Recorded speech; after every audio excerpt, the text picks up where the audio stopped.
Ponto Poder Contexto, com Wagner Mendes.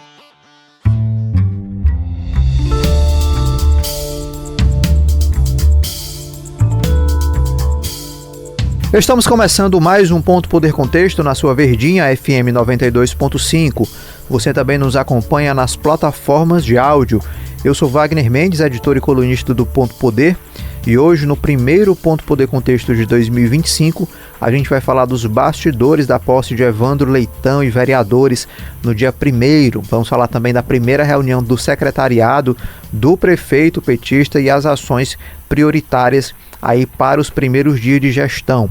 E a gente vai falar também dos desafios desse novo governo pelos próximos 4 anos. E para começar o nosso primeiro programa do ano, recebemos aqui, na volta das férias, a editora do Ponto Poder, Jéssica Welma. Jéssica, seja muito bem-vinda.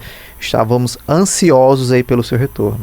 Voltei! Olha só, feliz 2025, Wagner Mendes, pra você, pra Kleber Galvão aqui. Gente, ele tá aqui no estúdio comemorando também a minha volta.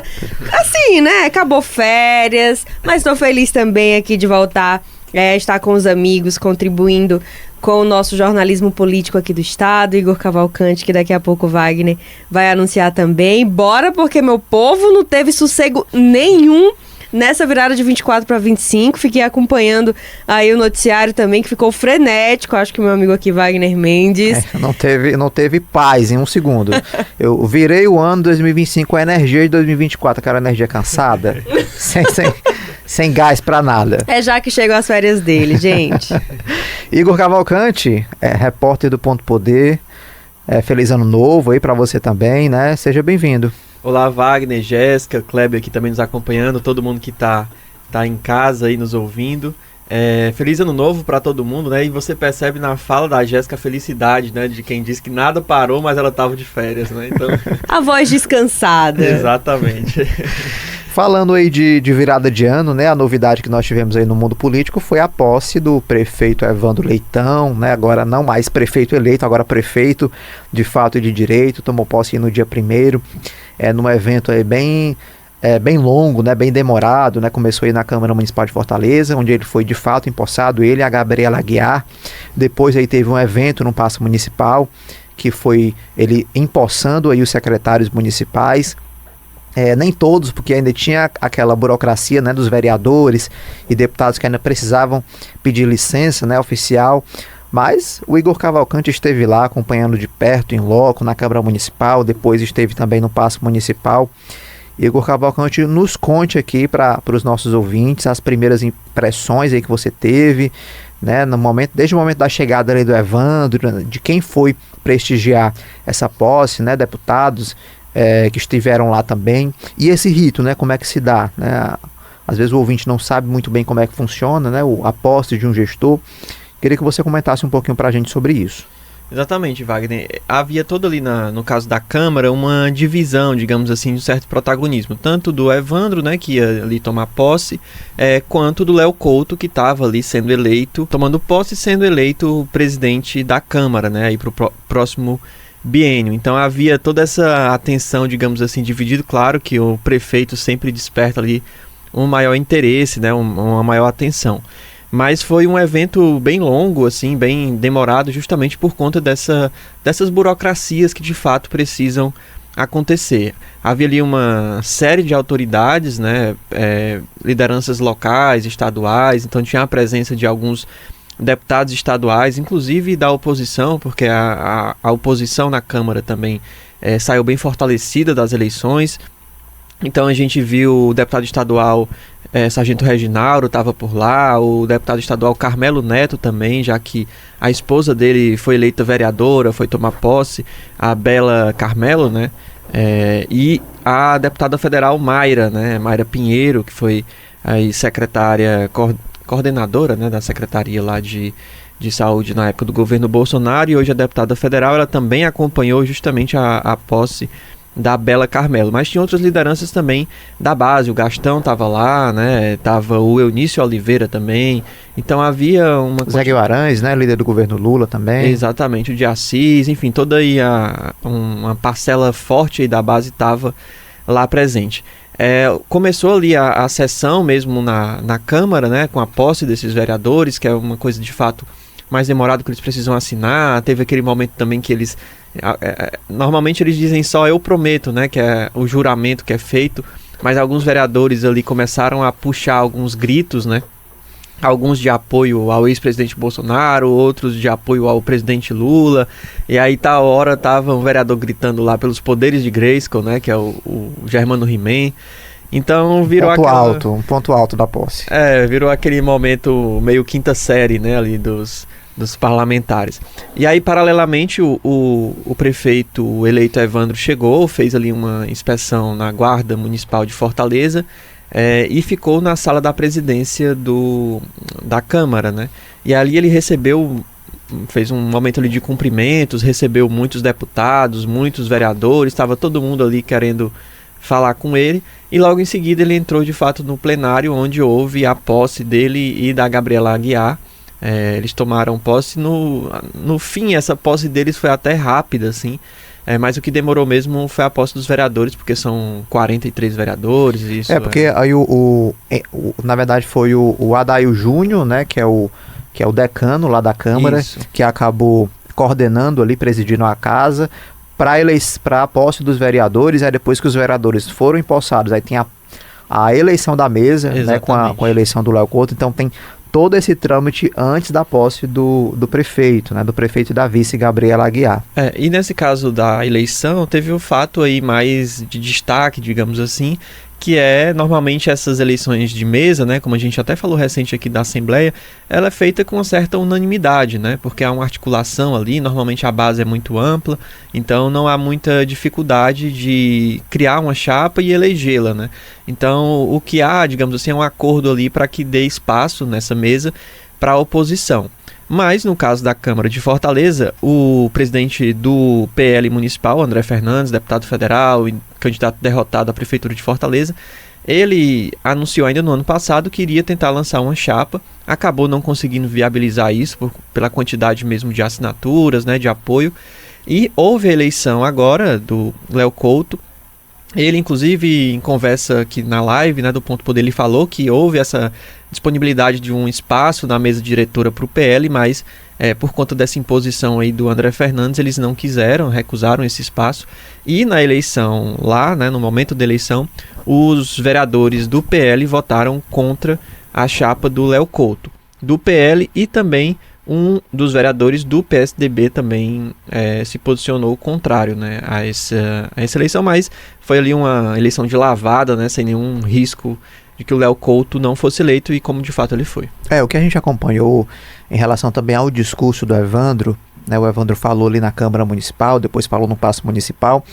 Ele já introduziu no discurso dele, Jéssica, a questão da taxa do lixo, né, que era uma promessa de campanha, que foi algo muito debatido e que motivo de desgaste do ex-prefeito José Sarto, não só durante a gestão, mas também durante a campanha eleitoral. Esse foi um ponto bastante criticado, né, por parte do pedetista, a implementação dessa taxa do lixo. Inclusive, é bom lembrar que 2 municípios implementaram a taxa do lixo, e essas gestões, esses governos, aqui em Fortaleza não foi reeleito, no caso do Sarto, e lá em Sobral o Ivo Gomes não conseguiu eleger a Isolda para manutenção ali do grupo na prefeitura, Jéssica. Então, assim, ele já pontuou ali no discurso, né, de posse, a questão da taxa do lixo, e algo que ele já concretamente enviou para a Câmara. Pois a taxa do lixo parece que virou assim um algoz de carreiras políticas, né? Considerando esses 2 casos que são bem emblemáticos de Fortaleza e de Sobral. Acho que no caso de Sobral, principalmente porque é onde você consegue identificar o cerne de uma crise ali no final da gestão do ex-prefeito Ivo Gomes. Aqui em Fortaleza há outros fatores que envolvem aí essa derrota histórica do ex-prefeito José Sarto, mas parece que Evandro não quer arriscar andar com esse fantasma na cola dele. E claro, era uma promessa de campanha, foi um tema que eu acho que o fim da taxa do lixo meio que estava na boca de todos os candidatos à prefeitura. Era de se esperar que viesse assim como esse compromisso. Há muitas questões a serem feitas ainda sobre essa questão da gestão dos resíduos sólidos, dos projetos que o governo Evandro tem para isso, porque a gente sabe que é um desafio das grandes cidades, também não só das grandes, mas todas as cidades, especialmente uma capital, fazer essa gestão, como que a prefeitura vai custear, como é que vai ser isso. Mas em termos de dar uma resposta para o eleitorado, é muito simbólico que o discurso da taxa do lixo já seja ali uma prioridade na posse, e já no dia seguinte também ele já convocou a coletiva de imprensa para fazer esse momento de passar a proposta já para a nova presidência da Câmara, já tem essa expectativa de convocar uma sessão ordinária. Porque, claro, é aquele momento em que você quer dar uma resposta rápida ali para o eleitorado. E também faz bastante sentido se você pensar que a gente vem de uma gestão como a do Sarto, que, especialmente nos últimos anos, ainda que a gente tenha passado pelo processo da campanha eleitoral, foi uma gestão que ficou ausente dessa relação. Uma das críticas ao ex-prefeito era principalmente isso de não aparecer muito, de não estar próximo desse eleitorado. E o Evandro vem com essa iniciativa que o aproxima bastante e, claro, não só em benefício dele, mas a gente está falando em benefício de toda uma classe política. Tanto que a repercussão dessa taxa do lixo já está também na boca dos novos vereadores. Há muito claramente, não é, essa noção de que isso os aproxima da população. Então, nenhuma surpresa, não é? Faz muita parte dessa estratégia. Agora, claro, né? Tá muito certo que faça, porque se prometeu e era prioridade, tem que cuidar nisso mesmo. Certamente. Inclusive, claro que ninguém gosta de pagar taxa, né? Você finalizar, né? Encerrar uma taxa que foi tão polêmica, isso, claro, é um ponto positivo para o início da gestão do Evandro, enquanto promessa de campanha. Agora, além da taxa, de fato, é preciso fazer o gerenciamento da questão da limpeza urbana, né? Assim, a cidade também não pode ficar suja, é preciso também investimento na questão do saneamento básico. Então, não é só acabar com a taxa, né? Gerir uma área tão delicada que envolve saúde pública, que envolve muitas questões aí na cidade que são prioridade também. Agora, Igor, um outro ponto importante, né, dessa posse aí foi a questão da faixa, né? Havia essa expectativa. Será que o Sarto vai passar a faixa para o Evandro ou não vai passar? No dia 31, em entrevista ao Diário do Nordeste, ele tinha dito que ia passar essa faixa. Vou passar essa faixa. Mas a gente acompanhando a chegada no Paço Municipal, a gente viu o Evandro chegando já com a faixa. O que é que aconteceu, né? Houve a passagem ou não houve a passagem, né? E o Igor lá no evento, nos esclareceu, né? E esclareça aqui novamente aqui para o nosso ouvinte, Igor, o que aconteceu, por que é que o Evandro já chegou enfaixado, né, para a solenidade lá de posse dos secretários. Ele de fato passou, houve ali um certo momento, né, uma solenidade, mas foi testemunhadas por poucos, né? O que nos salvou foi porque tinha algumas câmeras ali, algumas imagens, né, vídeos e fotos que acabaram sendo divulgadas logo em seguida, mas mostram de fato o Sarto ali, e o Evandro e também a Gabriela, eles lado a lado ali numa situação sem muita conversa, sem muito diálogo, né, aquela coisa bem protocolar mesmo, mas o Sarto passa a faixa para o Evandro, que recebe. Foi uma cerimônia, digamos assim, feita em uma das salas, né, de certa forma fechada ali do Paço Municipal, de forma basicamente protocolar, né, sem a presença do público. O Sarto passou a faixa e de imediato ele deixou o paço. Então, por isso que quando o público viu o Evandro, ele já estava de faixa, né? Foi algo feito ali dentro do paço sem ninguém acompanhar. Eu conversei lá no momento mais público mesmo, né? Conversei com algumas pessoas que acompanharam essa cerimônia, né? Ligadas ali ainda ao ex-prefeito, agora José Sarto. Eles tentaram minimizar, de certa forma, essa situação, né, um pouco incomum, assim. Eles falaram que essa cerimônia de posse é algo mais simbólico para o público, né? Então, por exemplo, algumas gestões, o prefeito pode não estar ali no público e passar a faixa, né? Pode ser feita no privado. Já no caso do Roberto Cláudio para o Sarto, isso foi feito em público, né? Foi lá no Paço, no jardim, inclusive, com palco. Tava lá a família, né, do Sarto e tal, todo mundo acompanhando. Mas nesse caso ele optou, digamos assim, por fazer algo mais discreto, né? Até porque, assim, eu acho que não teria clima algum pro ex-prefeito agora estar ali no palco, ao lado do governador Elmano de Freitas, do ministro Camilo Santana, que viraram ali adversários, né, dele.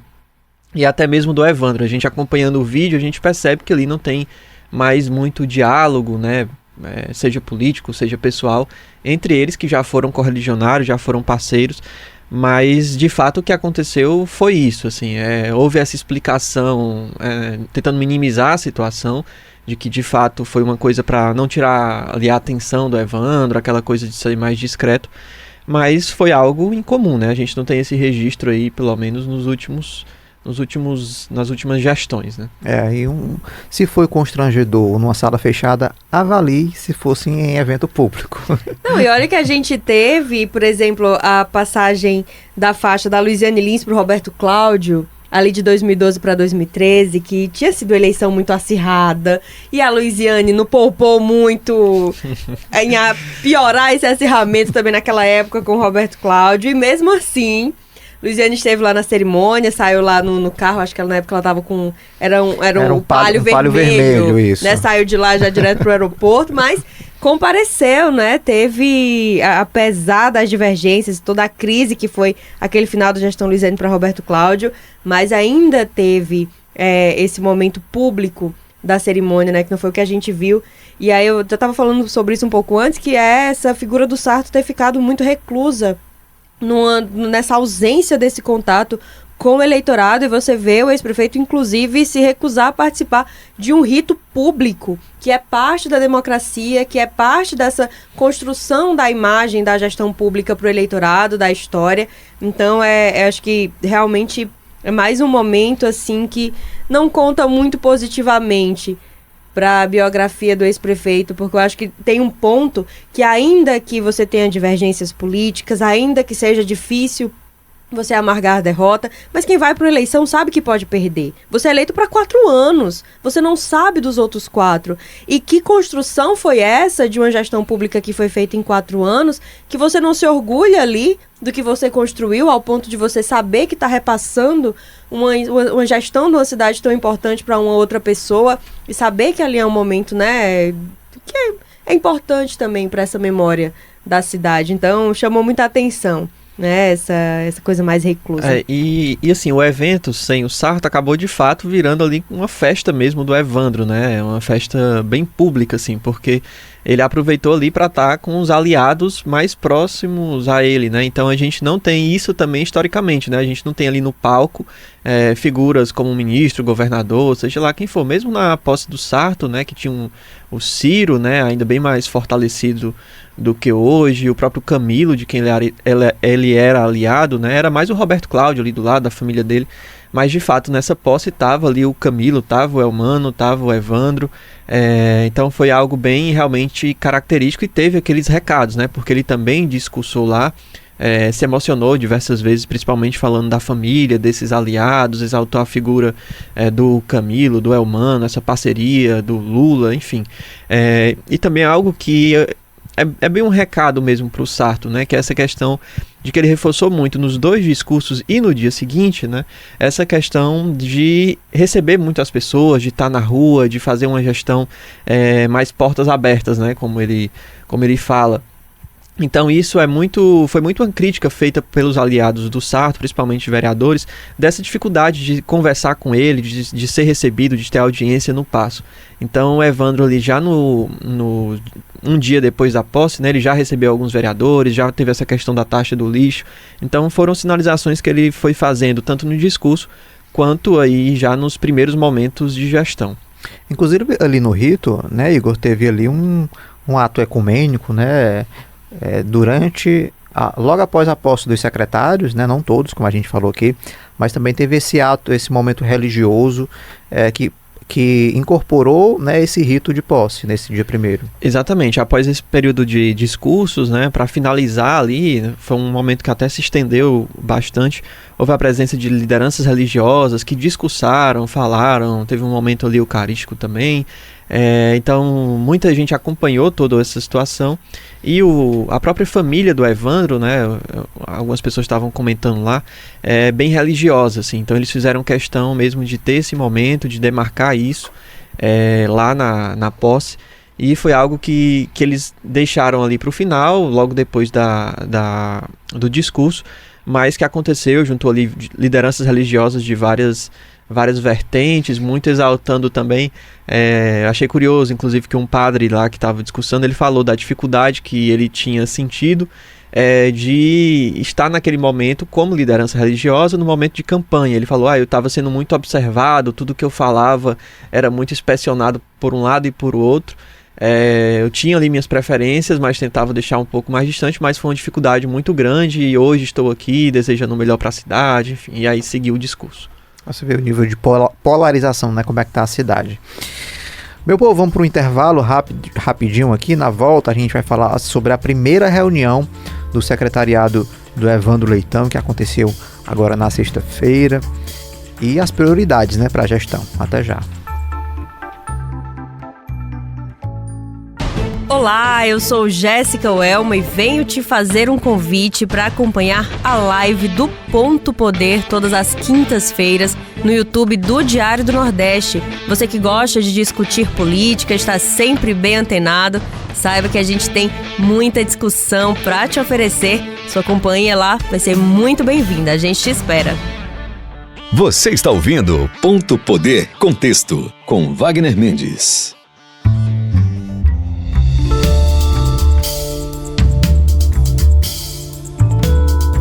Estamos de volta com o Ponto Poder Contexto aqui na Verdinha FM 92.5 e nas plataformas de áudio. Estamos conversando com a editora do Ponto Poder, Jéssica Welma, e o repórter do Ponto Poder, Igor Cavalcante. Minha gente, depois da posse aí, né, que a gente narrou aí no bloco anterior, já teve na sexta-feira, né, a posse, aliás, a reunião, né, a primeira reunião do secretariado entre o prefeito Evandro e o seu time ali, que ele montou ainda em dezembro, né, uma parte agora em janeiro, para ajudá-lo na gestão da cidade aí pelos próximos 4 anos. E eu acho que a gente poderia começar falando do IJF, né? Ele nomeou, né, indicou ali a Riane Azevedo como superintendente do Hospital de Traumatologia aqui de Fortaleza. O IJF que foi pauta aí durante na verdade após a eleição, né, após o segundo turno, uma série de denúncias, inclusive denunciadas pelo Ministério Público, apontou ali falta de insumos, inclusive falta de alimentação, né, dos pacientes, dos funcionários. É uma situação realmente muito caótica, né, que viveu o principal hospital do estado do Ceará. E aí uma série de ações foram tomadas, inclusive o próprio Evandro, antes mesmo de assumir, passou a ligar para deputados federais pedindo emendas para a saúde, né, para a implementação. O governador e o prefeito eleito em dezembro estiveram em Brasília conversando com o Ministério da Saúde, né, a ministra Nízia encaminhou recursos para o hospital ainda em dezembro, e houve também um acréscimo, né, de orçamento aí para 2025 na lei orçamentária aí da Prefeitura de Fortaleza, para custear aí boa parte desse recurso, né, que necessita o hospital para funcionar plenamente. E aí, nessa primeira reunião do secretariado, a repórter Alessandra Castro conversou com a Riane Azevedo e ela falou justamente sobre essas ações emergenciais, né, em meio a essa crise que o hospital viveu e ainda vive na realidade. Então ela traz aí os principais pontos, as principais ações que ela, como superintendente do hospital, pretende adotar aí nesse início de governo. Vamos ouvir esse trecho.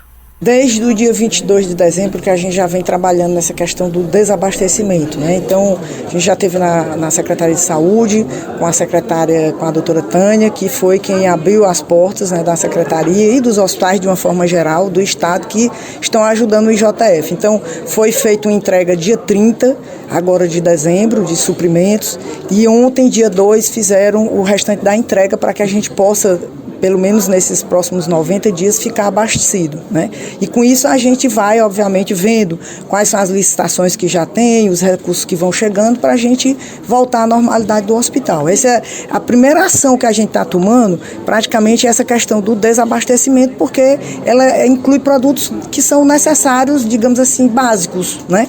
Para você conduzir um hospital. É alimentação, lavanderia, é um esparadrapo, são insumos básicos, né? Atadura, tá certo? Então, o segundo momento, a gente vai, então, entregar para o prefeito esse planejamento, né, de todas as dívidas que o hospital tem, quais serão as formas que a gente tem de fazer esses pagamentos, quem são os fornecedores, a gente precisa conhecer, né, essa realidade agora, certo? Então, de início é isso. Em relação ao pessoal, como é que está o quadro do IJF hoje e tem alguma previsão de chamar mais gente?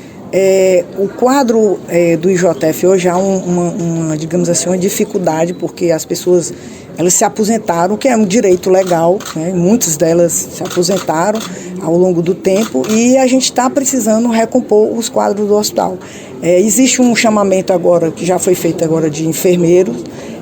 Hoje, inclusive, a gente deu prosseguimento para que haja, né, não só foi feita a nomeação, mas que dê o decorrer do processo de posse deles, né? Então, isso aí eles já solicitaram e a gente já deu o acordo para que o processo continuasse, certo? Mas depois a gente vai ter que rever, porque tem outras categorias, principalmente a de técnico de enfermagem, que é hoje o nosso maior gargalo. Então, depois a gente vai sentar com a secretária municipal de saúde, com a doutora Socorro Martins, para ver como a gente pode fazer esse, digamos assim, fazer essa convocação ou fazer alguma coisa que dê um certo suporte de início no hospital, até que possa prover concurso ou outras formas de contratação. Jéssica, a gente está falando aí de desabastecimento, né, de falta de comida, né, de coisa básica mesmo, assim. É inadmissível você imaginar que um hospital do tamanho do IJF tenha passado por essa situação, esteja passando por isso, né? Wagner, certamente, toda vez que entra nesse assunto do IJF, eu acho que não tem quem não fique, assim, impressionado, horrorizado em saber a que ponto se deixou ficar o principal hospital, a principal referência de atendimento, de saúde, de urgência e emergência no estado. E aí não tem como a gente não pontuar, a gente está falando de responsabilidade de prefeitura, de governo do estado também. Agora, hoje, claro, é uma gestão que ela fica na alçada da prefeitura. Esse retorno da Riane Azevedo é muito interessante de a gente observar, porque ela já havia sido superintendente do IJF no segundo mandato do Roberto Cláudio, permaneceu nos 2 primeiros anos da gestão do José Sarto, e aí quando foi em 2023, depois que a gente teve aquela eleição de 22 bastante conturbada, Sarto fez uma mudança na superintendência do IJF, foi quando assumiu o Dr. Daniel Holanda, e já em 2024, no começo de 2024, o Sarto enfrentou aí uma crise, de certa forma, quando ele fez novamente uma mudança nessa superintendência do IJF, saiu o Daniel Holanda, acabou sendo nomeado o José Maria Sampaio Menezes Júnior, e isso gerou uma crise até na Câmara Municipal no começo do ano, porque houve a acusação de que essa mudança estava sendo feita para beneficiar aliados políticos, isso em pleno ano de eleição. Sarto justificou dizendo que era uma mudança para dar celeridade a algumas ações, então, acho que tentava vir naquele espírito de que era para cumprir promessas, e na saúde havia promessas que eram muito simbólicas para o Sarto, que é médico também. Mas olha só, o que a gente viu foi nenhuma celeridade, na verdade a celeridade foi para piorar a situação do IJF. A gente mesmo, na cobertura do Diário do Nordeste, a gente já vinha mostrando que essa situação estava crítica há muitos meses, e chegar a um ponto de você não ter um medicamento básico, um paracetamol, de você não ter um band-aid, como a gente ouviu relatos, inclusive ouvimos já nessa semana do novo presidente da Câmara Municipal, o Léo Couto, falando isso, que conversou lá com as pessoas também nesses últimos dias, e a crise continua. É mesmo de você parar e pensar e o quanto de responsabilidade você requer de um gestor público numa nomeação como essa, em quem ele escolhe para ficar à frente, e como ele permite que essa pessoa trabalhe, que suporte é dado, que recursos são dados para essa pessoa. Então, nesse momento, assim, a gente só pode realmente desejar boa sorte para Riane Azevedo nessa missão e vamos estar aqui atento a como que vai ser essa gestão. No momento que você critica, que você joga luz ao que está sendo feito de errado, e há muita coisa sendo feita de errado nessa gestão até aqui, para chegar nesse nível, a gente realmente espera que o novo governo, inclusive considerando a aliança que tem com o governo do estado, com o governo federal, consiga dar uma celeridade e resolver esses problemas.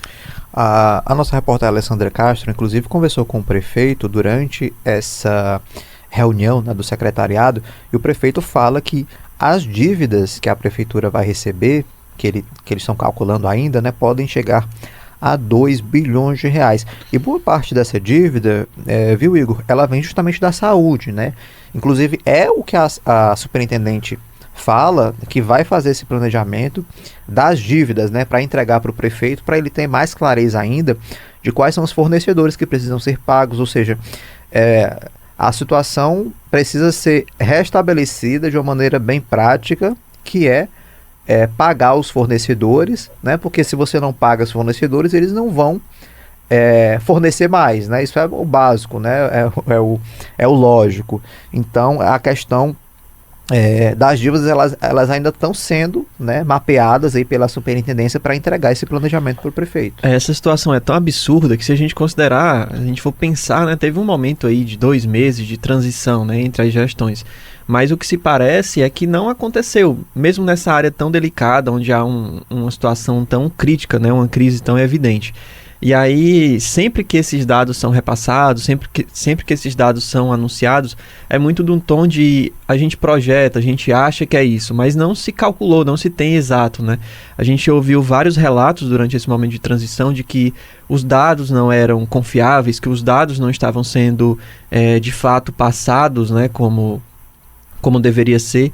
Então a gente fica nesse escuro também, né, de dimensionar o tamanho da crise no sentido financeiro, né. A gente não sabe se esses dados não foram passados porque não se sabe de fato, né, a gestão anterior não sabia de fato a dimensão, os valores, ou se por questões políticas, ou enfim.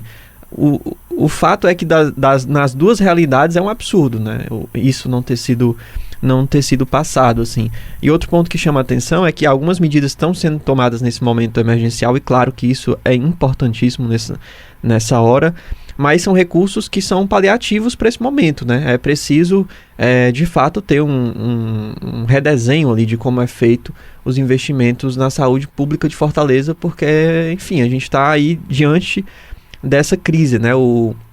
Várias gestões já se fala da questão da repactuação, né, de uma participação maior do Estado, do governo federal, e agora isso talvez tenha mais força com esse alinhamento, né, do PT no município, no Estado e a nível federal, porque de fato é algo que, enfim, é urgente para todo mundo, né?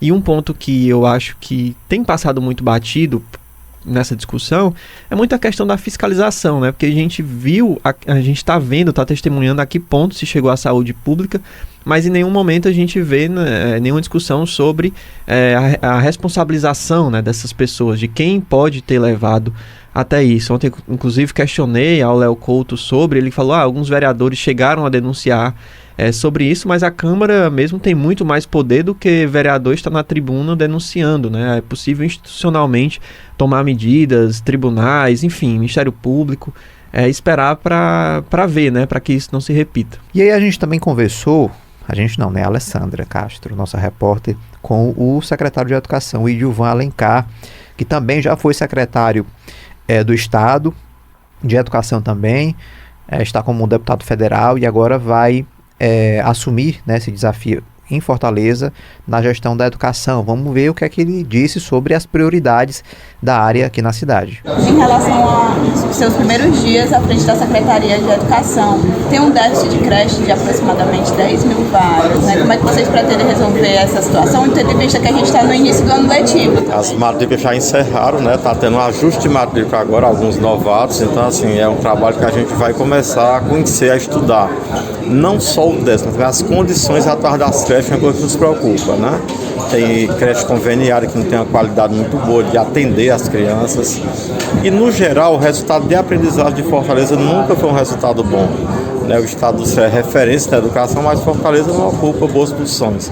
É um desafio, é a quarta rede do país, só perde para São Paulo, Rio e Manaus, que é a quarta rede.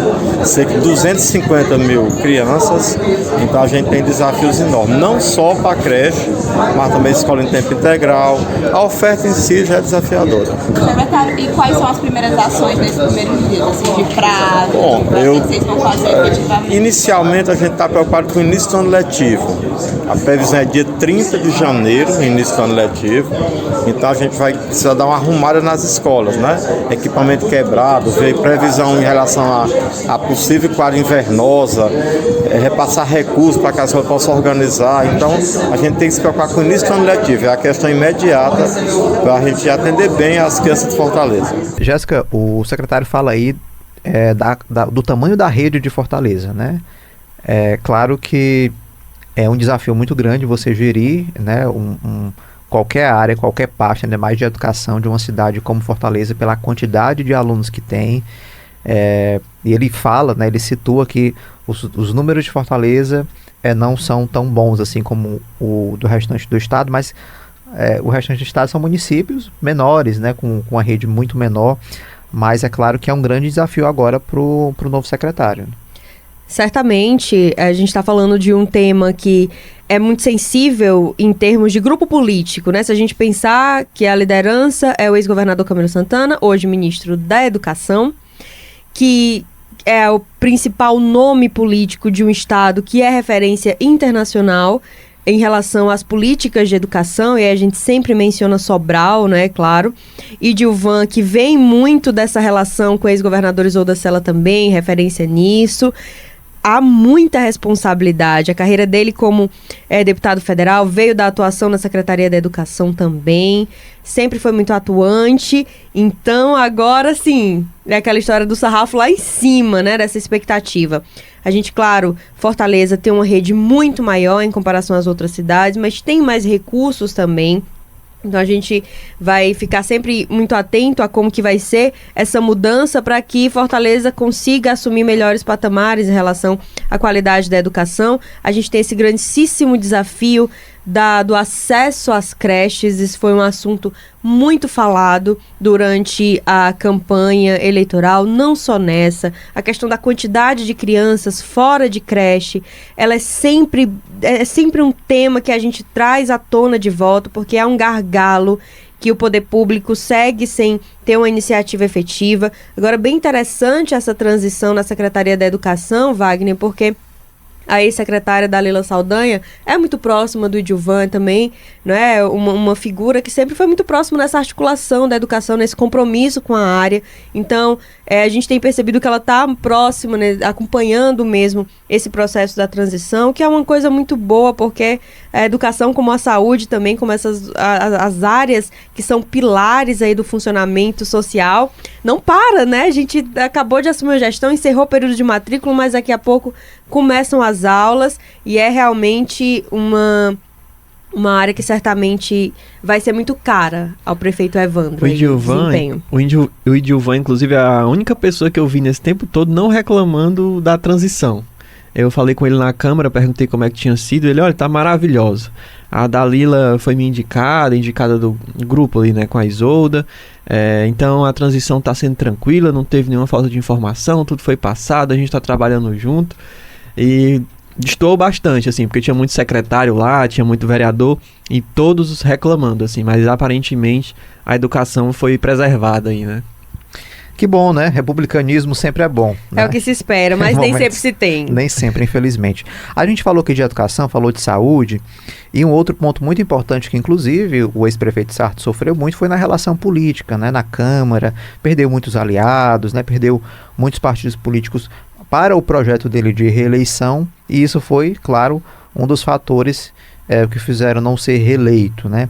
E aí o Evandro Leitão acabou indicando aí o Bruno Mesquita, né, do PSD, como um novo líder do governo. A Alessandra também falou com ele lá, e ele fala ali que o Evandro não vai ser um prefeito de gabinete, né, que vai estar na rua, e que essa seria também a recomendação para os secretários. Vamos ouvir aí o uma fala aí do líder do governo, Bruno Mesquita. A prioridade do governo, do prefeito Evandro Leitão, a gente já mostra para a sociedade para que o prefeito Evandro Leitão veio. O seu primeiro ato foi a revogação da taxa do lixo, que foi entregue ontem ao presidente Léo, toda a mesa diretora e aos líderes do prefeito na Câmara Municipal, mostrando à sociedade a mudança do prefeito, de um prefeito que não andava na cidade para um prefeito que vai estar sempre presente. O prefeito saiu daqui, foi ao IJF para dar posse à doutora Riane, também já dá uma olhada no IJF, foi à Secretaria de Saúde dar posse à doutora Socorro, e após nós fomos almoçar no restaurante da Dona Zena, um restaurante tradicional na cidade. Então o prefeito não vai ser um prefeito de gabinete, vai ser um prefeito que vai andar pela cidade, ver os problemas da cidade e a gente tentar resolvê-los. No primeiro modo, nos primeiros meses, a gente sabe do sofrimento, estamos pegando uma prefeitura praticamente quebrada em todas as áreas. Vocês mesmos da imprensa são a testemunha disso, vocês publicizaram isso através das redes sociais, jornais e etc. Então a gente vai trabalhando, tentando o nosso caminho com a oposição. Eu tenho um perfil, fui oposição quando fui assessor durante mais de 10 anos, fui oposição nesses 2 últimos anos do prefeito Sarto, então em momento nenhum vou me furtar, conversar com a oposição, escutar, mas desde que isso seja de forma totalmente republicana, escutando. Muitas das vezes a gente não tem uma ideia, a oposição nos dá a ideia, a gente vai fazer essa proposição sempre escutando todos os 42 vereadores. Essa é a minha função. Muitas das vezes nós vamos desagradar alguns que não vão poder aproveitar suas ideias, mas sempre mostrando o que será melhor para a cidade. Discurso é muito bom, né? A prática, vamos ver se nos próximos 4 anos os secretários e o prefeito, né, vão estar nas ruas, né, ouvindo a demanda da população. É claro que os prefeitos têm os vereadores, né, têm contato aí com lideranças comunitárias, mas nada melhor do que os próprios gestores reconhecerem, entenderem a realidade, né, verem as necessidades da população. Exatamente, porque esse recado aí foi bem endereçado, né, ao ex-prefeito José Sarto, inclusive por ser de alguém, por ter sido, né, anunciado por alguém do PSD, também é bem simbólico, né, que é um partido que deixou a base justamente reclamando da falta de diálogo. Mas é como você falou, discurso é uma coisa, vamos ver na prática, né, porque o ex-prefeito José Sarto, ele chegou muito com esse status de articulador, negociador, de gabinete, justamente porque ele era presidente da Assembleia, e isso acabou não se provando, né, no dia a dia. Então o Evandro também chega com esse status, com esse grupo aliado. Vamos ver como é que vai ser nos próximos 4 anos. Vamos acompanhar, né? Minha gente, vamos agora para um rápido intervalo. Na volta, vamos falar dos desafios desse grupo político para os próximos 4 anos. Voltamos já. Olá, eu sou Jéssica Welma e venho te fazer um convite para acompanhar a live do Ponto Poder todas as quintas-feiras no YouTube do Diário do Nordeste. Você que gosta de discutir política, está sempre bem antenado, saiba que a gente tem muita discussão para te oferecer. Sua companhia lá vai ser muito bem-vinda, a gente te espera. Você está ouvindo Ponto Poder Contexto com Wagner Mendes.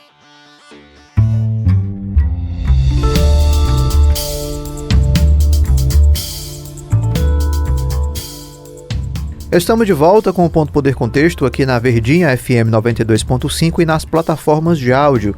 Continuamos conversando com a editora do Ponto Poder, Jéssica Welma, e o repórter do Ponto Poder, Igor Cavalcante. Vamos falar agora dos desafios, né, do Evandro, desse grupo político aqui em Fortaleza, porque a gente está falando de um grupo político que vendeu para o eleitor parcerias, né, parcerias políticas, parcerias administrativas, da aliança de Fortaleza com o governo do estado e do governo do estado com a presidência da República e vice-versa. Mas eu queria começar falando, Jéssica, sobre a questão do desafio do Evandro de enfrentar uma cidade polarizada, né? A gente viveu, de fato, uma divisão ali. Muita gente fala da reprodução da eleição Lula e Bolsonaro no país, teria sido algo semelhante aqui em Fortaleza. Muito se fala também da questão da aprovação popular do presidente Lula, que não cresceu tanto, embora alguns resultados positivos em algumas áreas. Muito se fala no espelho disso também aqui em Fortaleza, né? Como é que vai se dar essa gestão do Evandro e se ele vai conseguir furar, né, essa bolha aí da polarização, como é que ele vai administrar essa questão mais política também da cidade, Jéssica? Nesse momento, Wagner, eu acho que o que a gente pode fazer é trazer alguns pontos que são importantes de serem observados, né? Essa gestão está começando, a gente está só alguns meses após as eleições. Então, para começo de conversa, enquanto a gente ainda não tem fatos, eu acho que nosso papel aqui é muito de destacar o que chama atenção aí para você que nos acompanha ficar atento também. E eu começo olhando para o caso do André Fernandes, que foi o candidato derrotado por uma margem muito pequena. Então, sempre que a gente fala desse fortalecimento, dessa oposição, dessa direita, está muito centrado nesse desempenho que teve André Fernandes. Agora, o que é que está no entorno dele, assim, em relação a esses pontos? Ele ficou bem recluso após o resultado eleitoral. Chegou a se manifestar ali naquela questão de anunciar que a oposição poderia articular uma chapa para disputar a presidência da Câmara, mas isso não tomou fôlego. A gente não viu nesses meses ele tomar uma postura de liderança política mesmo, que coloca a cara no sol, como a gente fala, assim, que vai falar, que assume aí esse lugar. Tanto que nós conversamos com o Capitão Wagner na live do Ponto Poder, nós conversamos com o Roberto Cláudio, mas nós não conseguimos conversar com André Fernandes até o final do ano ainda. Ele ainda não falou muito sobre esse pós. Então, ele, como principal nome em relação à liderança da oposição, a gente ainda não sabe o que ele está pensando e como ele vai agir. Então tem esse ponto que a gente vai ter que esperar e como vai ser. Porque essa postura dele ela é fundamental para como, por exemplo, os vereadores de oposição vão se portar lá na Câmara Municipal. O PL tem uma grande bancada, não quis assumir vaga na mesa diretora, não quis fazer essa articulação. Mas e aí? Quem que vai dar a cara para esse grupo? Inclusive, Jéssica, desde depois da eleição, a única posição tornada pública, né, do André foi essa questão da mesa diretora, dele falar que os vereadores do PL não deveriam votar e nem participar da mesa, né? Então, ele deu essa declaração, depois a gente foi apurar que ele não tinha conversado com os vereadores ainda, então ele postou nas redes sociais sem dialogar com os vereadores, mas depois disso, de fato, ele está recluso até agora, né? E a gente tinha muito essa expectativa de que pudesse ser uma ação já articulada com o Capitão Wagner, com o Roberto Cláudio, juntando ali um PDT, juntando o União Brasil também, mas isso não aconteceu. A gente está vendo, inclusive, Márcio Martins, do União Brasil, assumir cargo na gestão do Evandro. Isso chamou muita atenção também. Então, como que ficam esses outros braços dessa oposição? Não é? Roberto Cláudio está nessa situação do PDT que até agora a gente não faz ideia de para onde vai caminhar o PDT, como que vai ficar essa relação dele no partido, ele que é presidente do PDT Fortaleza hoje. Então, em relação a essa polarização da cidade, a gente vai precisar ainda ver como que essas figuras vão se mover. Tem aí uma Bela Carmelo chegando lá na Câmara Municipal, que é a esposa do presidente do PL Ceará, ali do Carmelo, lideranças novas, a Priscila Costa como vereadora mais votada, mas como que essas figuras do partido vão assumir algum protagonismo e serem uma referência de voz para esse grupo? Né? É difícil até para essas outras lideranças, como Roberto Cláudio e Capitão Wagner, se moverem, né? Porque eles ficam na expectativa do André Fernandes, porque demonstrou uma força política muito grande, mas o André fica... E vão esperar até quando, né? Tem Exatamente. Isso, porque, gente, passa rápido. Daqui a pouco é outra eleição. E toda essa estratégia que ele mostrou na eleição, agora nesse pós-eleição, nessa briga que ele comprou, a briga mais perdida da história, que é essa questão da lançar uma chapa de oposição lá na Câmara, era uma derrota anunciada aí, né? Que ele comprou essa briga por nada, assim. A gente sabe o tamanho da base, sabe o quanto os vereadores precisam desse apoio da prefeitura, e ele tentou impor isso aí, foi inflexível, ficou sem chapa e ficou sem espaço na mesa, né? E a gente tá falando de uma fala, uma posição assim de redes sociais e tudo, né? Não é nem aquele André Fernandes que no final do resultado eleitoral subiu, assim, foi falar com o eleitorado, foi agradecer, ali demonstrou todo um ânimo, mas essa energia ela não pareceu continuar, se não teve segmento, pelo menos até agora. É aquela coisa, né, de como é que ele vai administrar esse capital político dele para as próximas eleições. Agora, um outro ponto que eu queria citar sobre essa questão da polarização, a oposição ela cresce, né, a partir de uma ausência de política pública, de entrega mesmo, assim. Eu acho que o Evandro ele vai precisar entregar muita coisa, assim. A população, as periferias, elas precisam enxergar o que está sendo feito na cidade para, quem sabe, mudar de opinião, né, passar a apreciar a gestão municipal. Então, assim, em cidade, principalmente, né, no dia a dia da cidade, prefeitura, é preciso, de fato, a questão da entrega, né? Assim, mais do que uma questão de articulação política ou de aliados, ele vai precisar mostrar que é um prefeito que faz entregas, e é isso a principal arma política de um gestor, é a entrega. E vamos lá para a parte do ônus e bônus, porque se teve o bônus de dizer, olha, eu sou um candidato, falando de Evandro, na época da eleição, sou um candidato aliado do governo do estado, do governo federal, a gente vai estar todo mundo junto aqui, teve o bônus, mas agora tem um ônus que é o nível de cobrança sobe muito mais, e o que não for feito pela gestão municipal vai respingar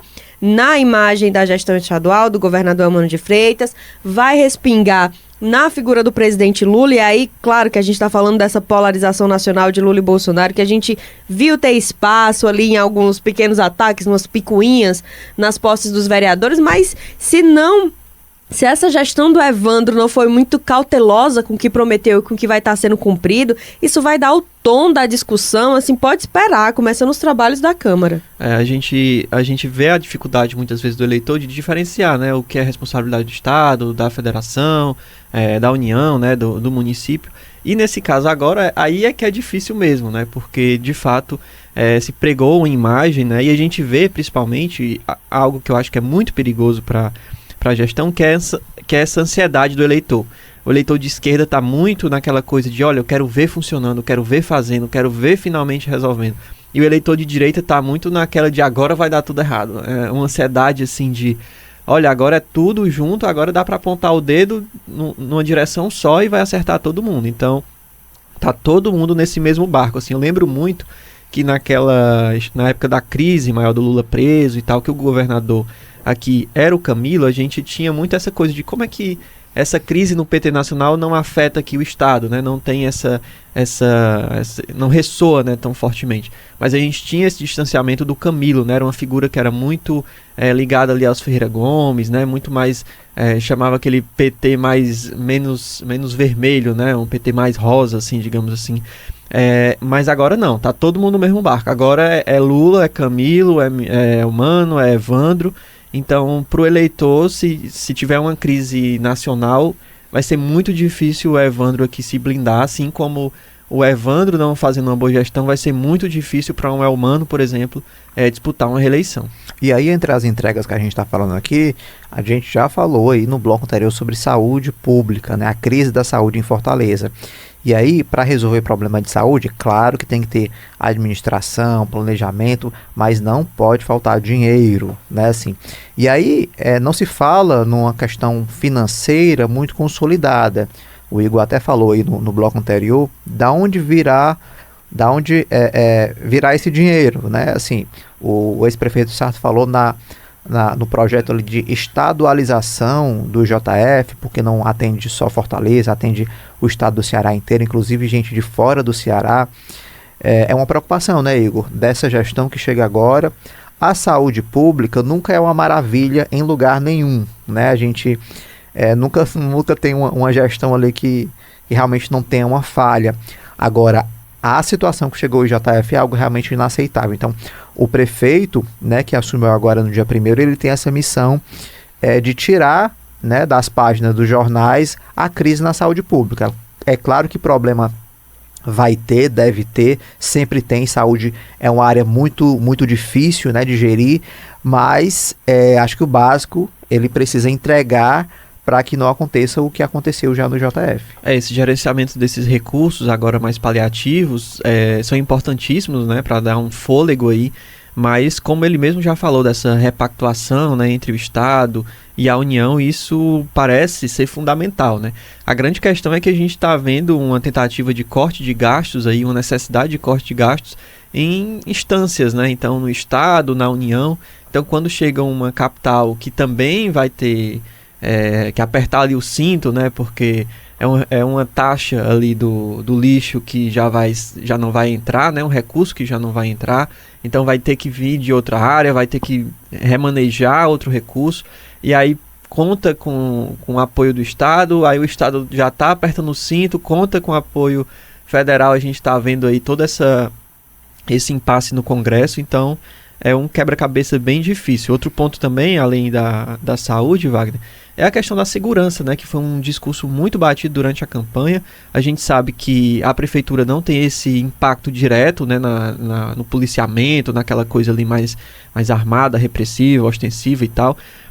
Pode atuar ali na urbanização e tal, mas é o que eu falei, né, quando você cola a sua imagem com a do governador, com a do presidente e tal, de fato ali o ônus e o bônus também estarão, né? Então a gente tem que ver o quanto também o governador vai se empenhar nessa solução aqui para Fortaleza, porque é algo quase tão urgente quanto a saúde. A gente está vendo a saúde em crise, mas a segurança está sempre ali na beirada da crise, né? Inclusive, essa é uma área que a direita, né, o discurso da direita crescia muito, né, Jéssica, nos últimos anos, essa questão da segurança pública. E é claro que a direita critica a esquerda dizendo, a esquerda gosta de passar a mão na cabeça de bandido, né, aquele discurso. Então, o governador está tentando ali dar uma solução enérgica, mas o prefeito também tem que... falou sobre esse assunto também durante a campanha eleitoral, falou da integração com o governo do estado, né, entre as guardas municipais e a polícia militar, para que um possa ajudar o outro nessa questão da sensação de segurança, né, de evitar aí, que problemas menores, de briga de vizinho, de uma coisa mais que possa resultar em algo pior. Então, claro que há uma expectativa muito grande de como é que vai se dar essa parceria, né? Sem dúvidas, e vale a gente pensar, relembrar casos absurdos, tristíssimos que a gente vivenciou, eu vou trazer só o ano passado, que foram aqueles tiroteios que aconteceram em espaços públicos, em praças, em áreas em que você tinha as famílias ali com crianças, a gente teve criança baleada. Então a gente está falando de uma gestão de segurança pública, de polícia militar ostensiva, de polícia civil investigativa, mas a gente está falando também de um espaço público que está ali na gestão municipal, na rotina das pessoas, que requer uma segurança diferenciada, uma segurança reforçada. As pessoas precisam ter a tranquilidade de que elas podem ocupar os espaços públicos. E a gente tem iniciativas de parcerias também, de governo com o município. A gente está falando de areninhas, de brinquedopraças, de uma revitalização dessas áreas da cidade. Mas que a gente, para que isso funcione, para que as pessoas vão, você precisa que a segurança esteja lá. E a gente está falando do patrimônio público também, então a gente já entra na alçada da guarda municipal. Essas instâncias de segurança precisam sim estar juntas, e nós tivemos episódios que deixaram isso muito claro. Então é isso, pessoal. Esse foi o primeiro Ponto Poder Contexto de 2025. Queria agradecer aqui as participações de Igor Cavalcante, Jéssica Welma. É claro que essas são as primeiras impressões aí da gestão Evandro Leitão, né, dessas relações políticas. Ao longo de 2025 a gente vai ter muita coisa para comentar aqui, sobre o tamanho dos partidos, sobre as relações, né, entre base e o futuro da oposição. Tem muita coisa aí para a gente tratar em 2025. Obrigado aí pela presença hoje. Obrigado, é sempre um prazer estar aqui e é como você falou, né? Estamos só recomeçando, né? Então aí temos aí 4 anos de gestão, debater e conversar bastante sobre isso por aqui.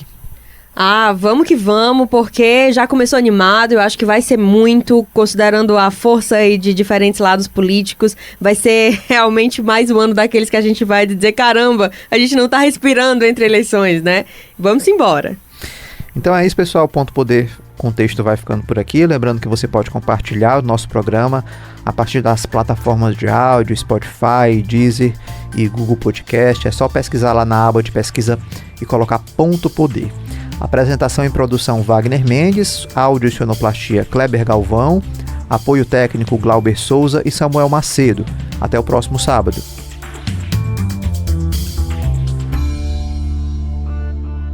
Você ouviu Ponto Poder Contexto com Wagner Mendes.